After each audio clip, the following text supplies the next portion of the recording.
आजको भिडियोमा बुझौँ IT crash कोर्सको फाइदा तथा बेफाइदा। सो सुरुमा बुझौँ क्र्यास कोर्स भनेको के हो त? अब यो खास गरी अनलाइन पनि गर्न पायो, यता फिजिकल्ली पनि गर्न पायो। सो फिजिकलमा चाहिँ मेनली आज हामी फिजिकल्लीमा जाऊँ।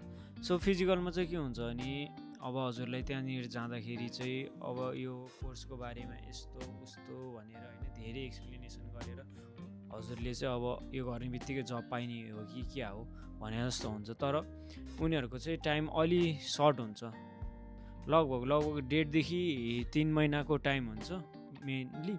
अनि त्यतिमा चाहिँ हजुरलाई कुनै पनि सर्टेन टपिकमा डिप नलेज पाउनलाई चाहिँ सकिँदैन क्या, जस्ट ओभरभ्यू मात्र पाइन्छ, जुनले गरेर चाहिँ हजुरलाई इन्टर्न पाउनलाई चाहिँ धेरै गाह्रो हुन्छ। तर घरमा आएर एक्स्ट्रा एफोर्टहरू दिनुभयो या त पहिल्यैदेखि नलेजहरू थियो भने चाहिँ हजुरलाई अब इन्टर्नहरू पाउन सकिन्छ।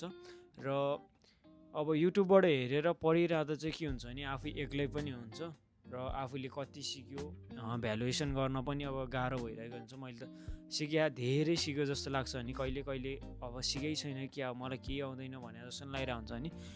त्यहाँनिर क्लासमा जाँदा चाहिँ आफू जस्तै सराउन्डमा धेरैजना एउटै फिल्डमा लागेको मान्छेहरू भेट्दाखेरि चाहिँ अब आफ्नो एउटा ग्रोथको पनि जजमेन्टल गर्न सकियो र प्लस 5 to 10 इयर एक्सपिरियन्स भएको फिल्डमा एक्सपिरियन्स भएको टिचरहरूसँग बसेर कन्सल्टेट गर्दाखेरि चाहिँ आफूलाई पनि रिलिफ हुन्छ। र यो गरेर आफूले अहिले एक्स्ट्रा मिहिनेत गर्ने हो भने चाहिँ